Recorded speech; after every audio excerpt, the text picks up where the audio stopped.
Perkenalkan, nama saya Muhammad Eka Fauzia.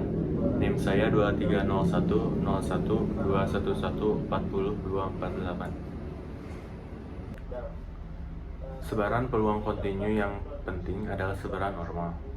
Grafiknya disebut sebaran grafik normal dan berbentuk genta.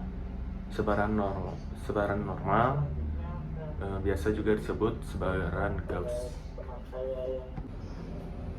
Misal ada sebuah contoh soal seperti ini, maka kita akan menggunakan rumus Z sama dengan X dikurangi mu per omega. Seperti ini rumusnya. Lalu bisa dijawab seperti ini. Assalamualaikum warahmatullahi wabarakatuh. Nama saya Rasid Sujiafran Afgan dengan NIM 23010121140263, kelas peternakan D, kelompok 9 statistika. Di sini saya akan menyampaikan distribusi peluang diskrit. Yang pertama, distribusi uniform diskrit. Jika perubahan acak X mempunyai nilai X1, X2, X3 hingga Xk dengan peluang yang sama, maka distribusi seragam diskrit didefinisikan sebagai berikut. Rataan dan variansi dari distribusi seragam diskrit sebagai berikut. Contoh, jika sebuah dadu dilempar, maka setiap elemen dari ruang sampel S, yaitu 1, 2, 3, 4, 5, terjadi dengan peluang yang sama, yaitu 1/6. Sehingga kita mempunyai distribusi seragam sebagai berikut.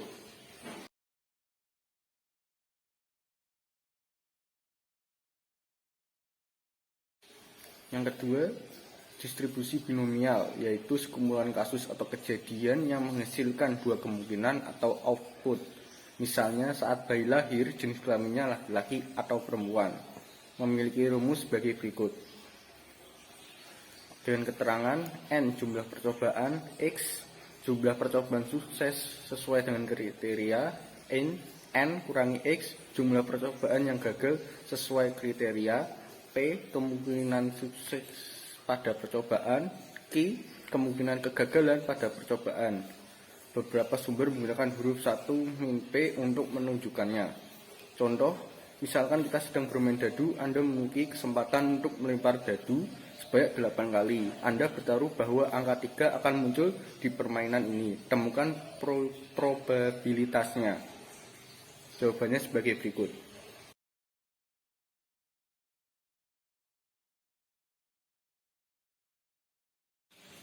Yang ketiga, ada distribusi Poisson, yaitu distribusi peluang acak Poisson X yang menyatakan banyaknya peluang sukses yang terjadi dalam suatu selang waktu atau daerah tertentu, yang memiliki rumus sebagai berikut, dengan keterangan X sama dengan 0, 1, 2, 3, dan seterusnya, dan lambda. Contoh, rata-rata banyak partikel radioaktif yang melewati suatu penghitung selama 1 milidetik dalam suatu percobaan di laboratorium adalah 4. Berapa peluang 6 partikel melewati penghitung itu dalam 1 milidetik tertentu? Jawabannya sebagai berikut.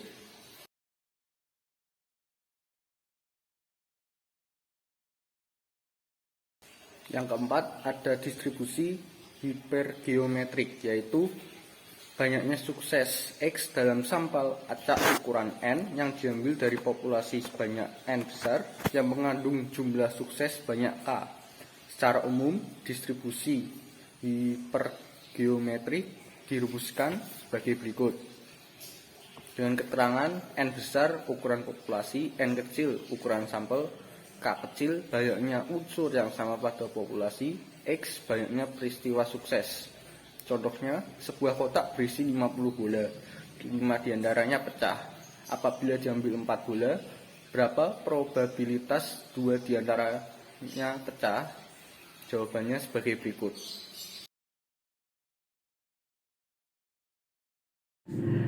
Di sini aku akan membahas tentang sebaran peluang binomium atau distribusi binomial. merupakan percobaan dengan kemungkinan sukses mulai dari nol mutlak atau semua gagal hingga sukses total atau semua sukses, di mana jumlah kesuksesan maksimal pada distribusi normal akan bernilai sama dengan besaran N jumlah eksperimen yang besarnya rata-rata mean serta varians juga dapat dicari dengan mudah. Misalnya, ketika kita melempar sebuah koin sebanyak 10 kali dan kita ingin menghitung peluang dari 10 kali pelemparan tersebut sebanyak 5 kali pelemparan, kita memperoleh gambar. Kejadian tersebut merupakan salah satu contoh kejadian yang memerlukan formula peluang binomial yang akan kita pelajari pada tulisan ini. Pada kondisi tersebut, kondisi di mana koin menunjukkan gambar bisa kita anggap sebagai kondisi berhasil, maka saat koin menunjukkan angka bisa kita anggap sebagai kondisi gagal. Rumusnya sendiri yaitu P kurung buka X besar sama dengan X kurung tutup sama dengan C kurung N, X kali P pangkat X kali Q pangkat N min X, atau juga bisa P kurung buka X, N kurung tutup sama dengan N faktorial per N min X faktorial kali X faktorial kali P pangkat X kali X kali Q pangkat N min X.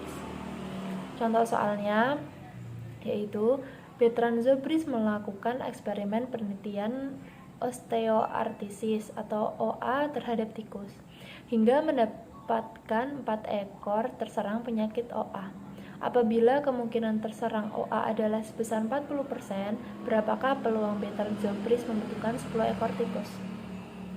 Nah, di sini diketahui bahwa N-nya itu 10, X-nya itu 4, P-nya itu 0,4. Kenapa? Karena 40% dijadiin ke desimal jadinya 0,4. Terus X-nya itu dari 100% kurangi 40 jadinya kan 60%. 60% dijadiin desimal jadi 0,6. Nah, terus masukin aja ke rumus.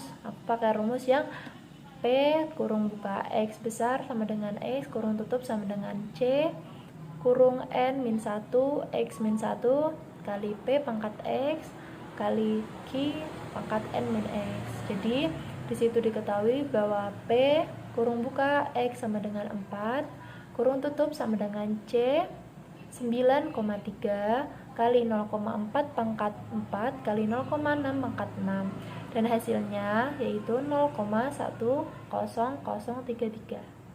Terima kasih.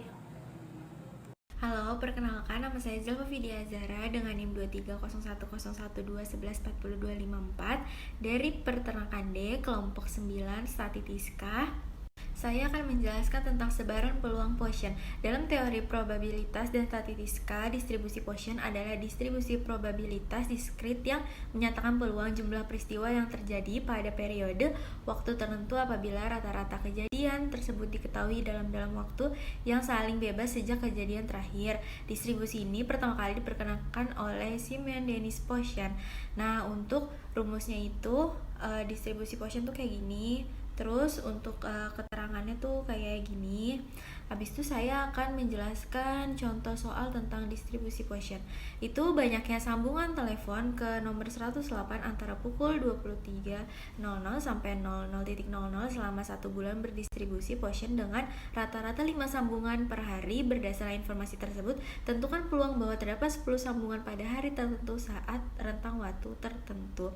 Nah, untuk caranya seperti ini ya untuk jawabannya. Perkenalkan, nama saya Malikul Hafiz Pradipta dengan NIM 23010121140257. Di sini saya akan menerangkan tentang variabel acak kontinu. Pengertian variabel acak kontinu adalah variabel acak yang mengambil seluruh nilai yang ada dalam sebuah interval atau variabel yang dapat memiliki nilai pada suatu interval tertentu. Nilainya dapat merupakan bilangan bulat maupun acak. Variabel acak kontinu jika digambarkan pada sebuah garis interval akan berupa sederetan titik yang bersambung membentuk suatu garis lurus. Contoh soalnya, Misalkan variabel acak kontinu X melambangkan diameter dari sebuah hasil pengoboran lubang pada sebuah lempeng logam. Target diameter adalah 12,5 mm. Gangguan-gangguan pada proses pengoboran menghasilkan lubang diameter lebih besar. Data historis menunjukkan bahwa distribusi X dapat dimodelkan dengan A fungsi kepadatan probabilitas. Jika lempeng dengan diameter lubang lebih besar dari 12,60 dibuang, berapa bagian yang dibuang? Caranya ada di sini. Jawabnya 0,135. Terima kasih.